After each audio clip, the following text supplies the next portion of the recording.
ये विद्यार्थियों, आपका स्वागत है आज से शिक्षा में। तो आज हम देखेंगे कुछ महत्वपूर्ण प्रश्न। जैसा कि आपको पता है, कल हमने मेरा फॉर्मूला लिखाया था दर्पण सूत्र। क्या था आपका दर्पण सूत्र? 1/f बराबर 1/v प्लस के 1/u।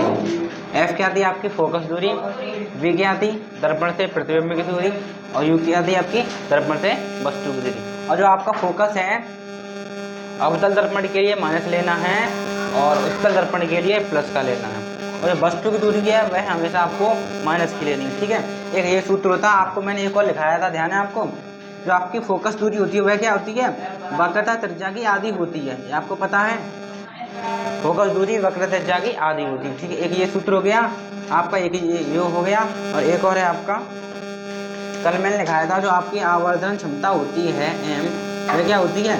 प्रतिबिंब की लंबाई बट्टे वस्तु की लंबाई के अनुपात को हम आवर्धन क्षमता कहते हैं। यह किसके बराबर होता है? माइनस के v/u के भी बराबर होता है। ठीक है, इतनी बात मैंने लिखाई थी, इतनी बात पता है तो हम क्वेश्चन करेंगे। ठीक है, देखें तो पहला क्वेश्चन स्क्रीन पर। तो आप क्वेश्चन यहाँ पर देखो, क्वेश्चन कह रहा है, आपका पेपर में आया हुआ क्वेश्चन है, कह रहा है एक गोलीय दर्पण की वक्रता त्रिज्या 30 सेंटीमीटर है, इसकी फोकस दूरी ज्ञात करें। ऑप्शन से आपको मतलब ना, अगर आपको सूत्र पता है तो आप तो कई लोगे। क्या कह रहा है? वक्रता त्रिज्या किससे दर्शाते हैं? आर से। तो आर बराबर आपको कितना दिया है? 30 सेंटीमीटर। ठीक है, कह रहा है फोकस दूरी ज्ञात करो। फोकस दूरी यानी एफ पूछ रहा है। क्या आप सूत्र नहीं जानते? फोकस दूरी बराबर होता है क्या? r/2 लिखाया था मैंने अभी। क्या होता है? r/2। तो आप लगा दें यहाँ पर। r का मान कितना है? 30/2। 30 में 2 का भाग लगाएंगे तो 15 आएगा। तो आपका f बराबर कितना निकल आया? 15 सेंटीमीटर। ठीक है, यही क्या हो गया? इसका अंतिम आंसर हो गया, नोट करें, यानी ऑप्शन नंबर बी राइट हो गया। तो अब आप देखो, आपको क्वेश्चन दिया है सेकंड, एक अवतल दर्पण की वक्रता त्रिज्या कितनी है? 12 सेंटीमीटर है, इसकी फोकस दूरी ज्ञात करो। ठीक है, तो हम जान आर का मान आपको कितना दिया उसने?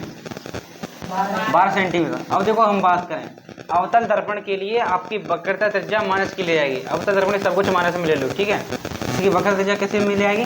माइनस में ले जाएगी। तो फोकस दूरी क्या होती है? वक्रता त्रिज्या की आधी, यानी फोकस दूरी एफ क्या होगी आपकी? r/2। आर का मान कितना है? -12/2, यानी -6 सेंटीमीटर। ठीक है, तो आपका कौन सा आंसर सही हो गया? ऑप्शन नंबर डी, नोट करें। तो आपके लिए क्वेश्चन दिया गया तीसरा, यह भी पेपर में आया है लगातार 2 साल। कह रहा है एक उत्तल दर्पण की फोकस दूरी कितनी है? 10 सेंटीमीटर, इसकी वक्रता त्रिज्या क्या होगी? वही सूत्र लगाना है आपको। अब की बार आपको क्या दिया? फोकस दूरी दी है, उत्तल दर्पण की बात हो रही है, यानी f बराबर आपको कितना दिया है? 10 सेंटीमीटर। क्या पूछिए? वक्रता त्रिज्या, यानी कि r पूछी है, वही सूत्र लगा दो, r बराबर f/2।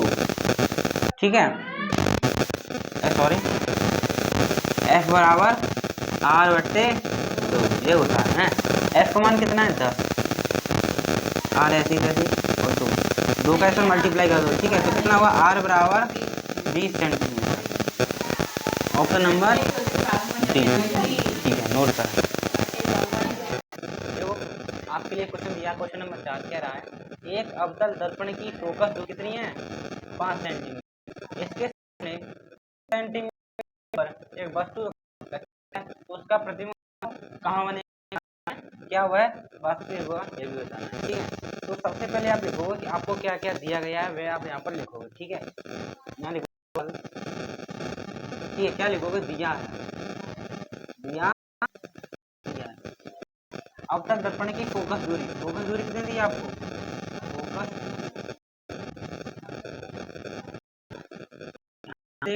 दूरी इस तरह बात चल रही है। अवतल दर्पण लेते हैं माइनस f बराबर, ठीक है, वो गुलाट चिन्ह लगा के नहीं देगा। ठीक है, इसके सामने 10 सेंटीमीटर की दूरी पर रखिए, यानी ये आप लीजिए 10 सेंटीमीटर क्या वस्तु रखें, यानी दर्पण दे दी,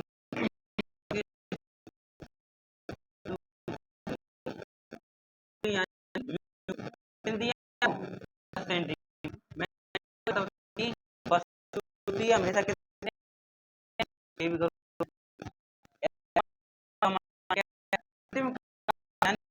दर्पण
बराबर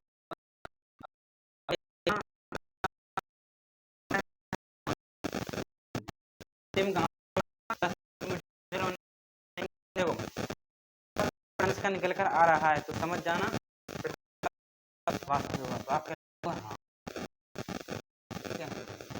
क्वेश्चन हो गया।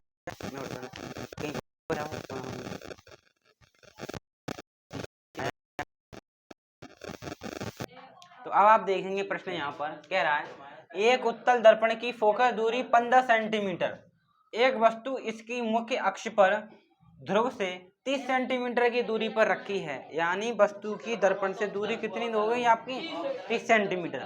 तो कह रहा है वस्तु की प्रतिबिंब की स्थिति ज्ञात करो, यानी प्रतिबिंब कहाँ पर बनेगा वह आपको बताना है। तो हम लिखेंगे दिया है, क्या क्या दिया है, फोकस दूरी कितनी दी है उसने 15 सेंटीमीटर। क्योंकि यह कौन सा दर्पण है, उत्तल दर्पण है, इसलिए एफ किसके लेंगे हम प्लस की लेंगे, ठीक है, एफ किसकी आपकी प्लस की लेंगे। अब वस्तु की दूरी कितनी दी है उसने 30 सेंटीमीटर। अब वस्तु की दूरी किस में ली जाती है हमेशा माइनस, ठीक है। अब कह रहा है प्रतिबिंब कहाँ पर बनेगा, वी का मान पूछ रहा है आपसे, तो आप तो जानते हो दर्पण सूत्र क्या कहता है आपका 1/f बराबर 1/v प्लस के 1/u, यही तो कहता है, लगा दो बस। f का मान 15, v का मान नहीं पता, प्लस u का मान कितना है माइनस के 30। अब माइनस के 1/30 इधर आएंगे तो प्लस के नहीं हो जाएंगे, तो क्या हुआ यहाँ पर 1/15 प्लस के 1/30 बराबर 1/v। अब 30 और 15 का एलसीएम कितना होगा 30 ही होगा। देखो अब क्या करते हैं, अब देखो 15 का 30 में भाग दो, 15 दूनी 30, जो 2 आए 2 का 1 मल्टीप्लाई 2 एकन 2, ठीक है, ये हो गया प्लस। अब 30 का डिवाइड करो 30 में, 30 एकन 30, एक आए एक का ऊपर वाले में गुणा तो यानी 1 एकन 1, ठीक है, बराबर 1/v चली रहा है। तो 1/v बराबर 3/30, ठीक है, 3 से कटा 3 एकन 3, 3 दाई 30, यानी v बराबर निकल रहा है 1/10। कैसे गुणा कर दो v बराबर कितना निकल रहा है आपका 10 सेंटीमीटर। नोट करें। तो अब आप एक प्रश्न देखोगे, यह भी आपके पेपर में दिया गया है सन 2011 में। तो क्वेश्चन कह रहा है, ध्यानपूर्वक सुनेंगे आप, एक अवतल दर्पण की वक्रता त्रिज्या 20 सेंटीमीटर है। कौन सा दर्पण है आपका अवतल दर्पण है, ठीक है। जो अवतल दर्पण में वक्रता त्रिज्या आपको कितनी दी गई है, आपको वक्रता त्रिज्या यानी कि आर कितनी दी गई है 20 सेंटीमीटर। अब अवतल दर्पण में बात चल रही है तो वक्रता त्रिज्या किसमें लोगे आप माइनस में। देखो अब आपको वक्रता त्रिज्या की तो लगे हाथ यहीं की यहीं आप क्या निकाल लो फोकस दूरी निकाल लें। तो फोकस दूरी क्या होती है आपकी r/2, आर का मान कितना है आपका -20/2, यानी कितना निकलेगा आपका -10 सेंटीमीटर, ठीक है। तो एफ का मान निकल कर आया आपका -10 सेंटीमीटर।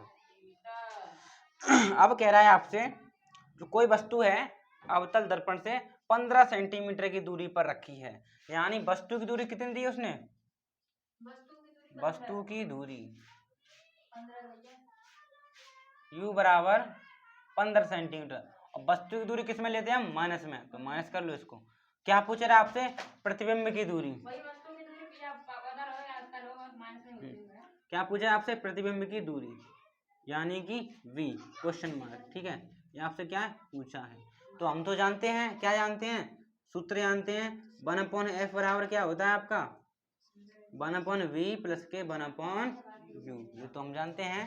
f का मान कितना है आपके -10, v का मान कितना नहीं पता, प्लस u का मान कितना है आपका -15, ठीक है। अब -15 आपके इधर आएंगे तो प्लस का हो जाएगा, तो कितना हो जाएगा आपका 1/v बराबर 1/15 -1/10, इतना हो गया।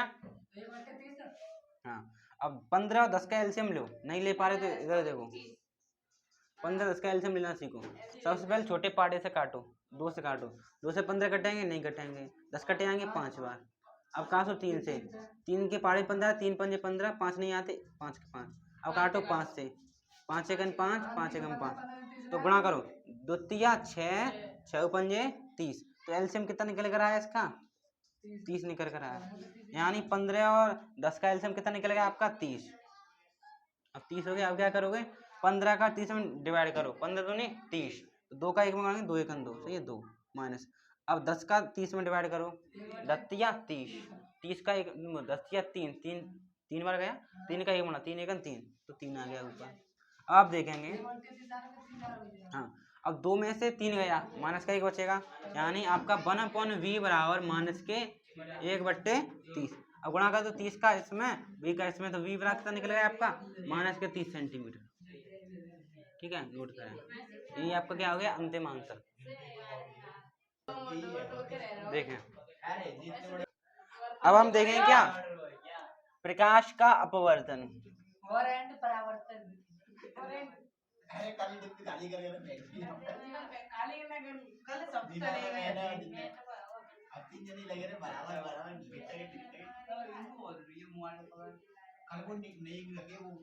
प्रकाश का अपवर्तन क्या होता है ध्यान पूर्वक समझना, ठीक है, देखेंगे, ठीक है,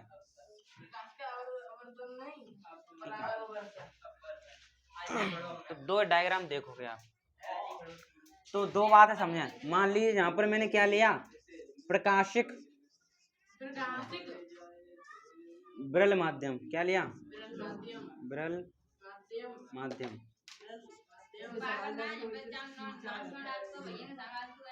नीचे लिया मैंने प्रकाशिक सघन माध्यम,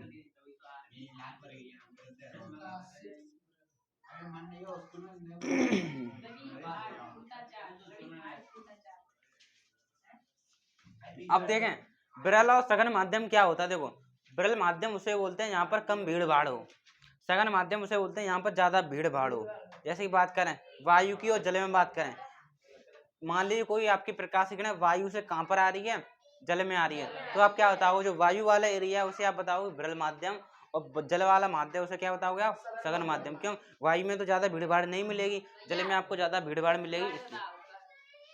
कहने का मतलब है जो आपको सोचे कोई विरल माध्यम क्या होता है, विरल माध्यम वहां बोलते हैं जहाँ पर भीड़ भाड़ कम हो, और सघन माध्यम उसे बोलेंगे यहाँ पर भीड़ भाड़ ज्यादा हो, ठीक है। तो ऊपर वाला माध्यम कौन सा है, लकीर के ऊपर वाला आपका विरल माध्यम है, नीचे वाला कैसा है आपका सघन माध्यम है। कैसे दर्शाएं नीचे वाला सघन माध्यम, तो आप इस प्रकार दर्शा दें, ठीक है, ठीक है,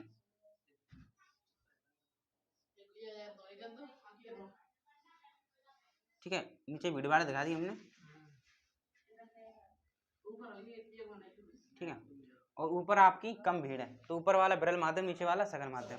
यहाँ पर मैंने उल्टा ले लिया, अब की बार यहाँ पर मैंने क्या ले लिया प्रकाशिक सघन माध्यम,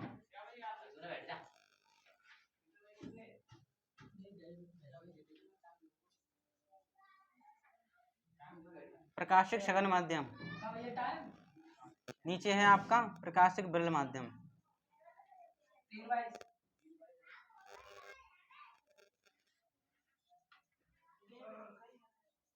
ठीक है।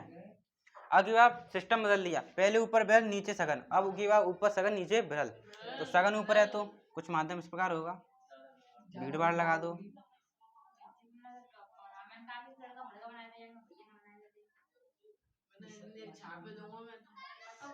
अब आप ध्यान से देखना, देखो अब हम पढ़ रहे हैं प्रकाश का अपवर्तन। देखो इसमें क्या हुआ, मान लीजिए यहाँ आपकी कोई प्रकाश की किरण आई, यहाँ आपकी कोई प्रकाश की किरण आई, आने वाली प्रकाश की किरण को क्या बोलते हैं, आपतित किरण। पता होगा जो प्रकाश किरण आती है उसे हम क्या बोलेंगे, आपतित किरण। जो प्रकाश किरण आई है उसे क्या बोला हमने, आपतित किरण।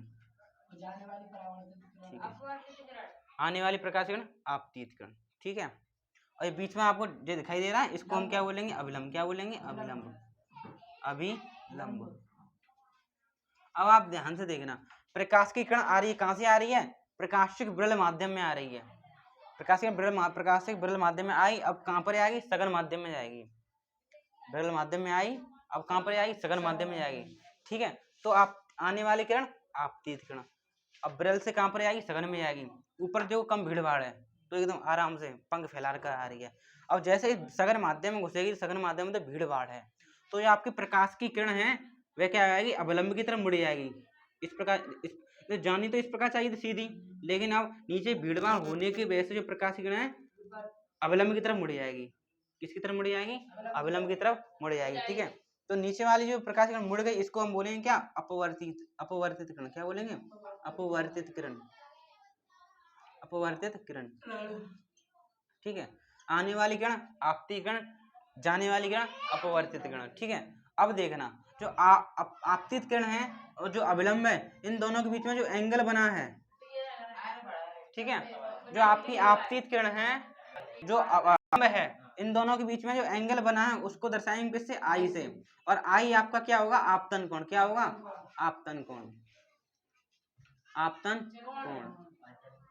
और नीचे अब देखना, ये आपकी अपवर्तित किरण है और ये आपका क्या अवलंब है, तो इन दोनों के बीच में भी क्या बना है, आपका कोण बना है। इसको दर्शाएंगे हम किससे, आर से। और आर आपका क्या कहलाएगा, टी एंगल लगा लो, और एंगल आर आपका क्या कहलाएगा, अपवर्तन कोण। क्या कहलाएगा, अपवर्तन कोण, अपवर्तन कोण। देखा हमने ध्यान से, जब प्रकाश की किरण प्रकाशिक विरल माध्यम से सघन माध्यम में गई तो जो आपकी प्रकाश की किरण अवलंब की तरफ मुड़ गई। ठीक है, तो जो मुड़ी किरण उसको क्या बोला, अपवर्तित किरण, जो आई उसको आपतित। ठीक है, यही आपका क्या है, यही परावर्तन हो रहा है। यही क्या है आपका, आपने देखा प्रकाश किरण आई टकरा कर अवलंब की तरफ मुड़ गई, क्या हुआ, आपका अपवर्तन हुआ, परावर्तन नहीं अपवर्तन। ठीक है, अब इसमें देखना, अब प्रकाश की किरण आपकी कहां से आएगी, सघन माध्यम से विरल माध्यम में आएगी। ठीक है, तो प्रकाश की किरण आई और ये कहां पर चली गई, तो प्रकाश की किरण आई। ठीक है, तो आने वाली किरण आपतित किरण, आने वाली किरण आपतित किरण, और ये आपका क्या अविलंब है। ठीक है, अब प्रकाश किरण आई, अब आप देखना भीड़ भाड़ वाले क्षेत्र से अब एकदम खुले क्षेत्र में जा रही है। ठीक है, तो प्रकाश में भीड़ भाड़ क्षेत्र में इधर धक्का मुक्की खाते हुए आई और नीचे एकदम आराम, कोई नहीं, बाई सा पूरा आसमान खुला है। तो इधर जैसे प्रकाश की किरण सघन माध्यम से विरल माध्यम में आएगी तो क्या करती है आपकी, ये अवलंब से दूर हट जाती है। अब क्या जाती है आपकी अवलंब, ये आपका अवलंब में अवलंब से क्या होती है, दूर हट जाती है। ठीक है, तो दो प्रकाश की किरण हट गई उसको हमने क्या बोला, अपवर्तित किरण, अपवर्तित किरण। ठीक है, एंगल की बात करें, आपतित किरण और अवलंब के बीच में जो एंगल बनता है उसे किससे दर्शाते हैं, आई से। और आई आपका क्या होता है, आपतन कोण। क्या होता है, आपतन कोण। अब इधर देखिए आप, प्रकाश की अवलंब से हट गई, अपवर्तित किरण और अवलंब के बीच में जो एंगल बनता है उसको दर्शाते हैं किससे, आर से। और एंगल आर आपका क्या होगा, अपवर्तन कोण। क्या होगा, अपवर्तन कोण। ठीक है, तो ये दोनों के दोनों आपने स्थिति देखी, दोनों में क्या हुआ है, आपका अपवर्तन हुआ है।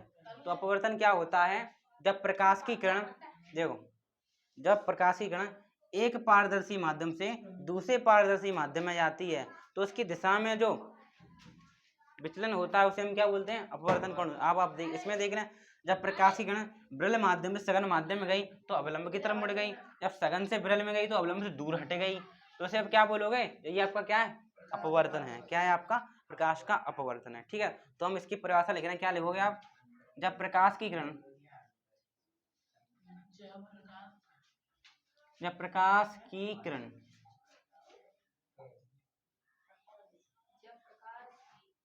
एक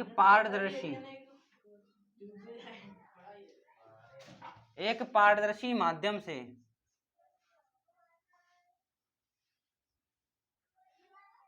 दूसरे पारदर्शी माध्यम में जाती है।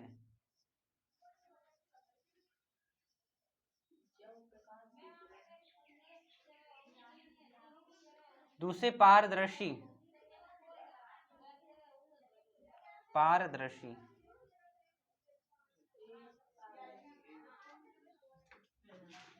माध्यम में जाती है तो इसकी दिशा में परिवर्तन होता है।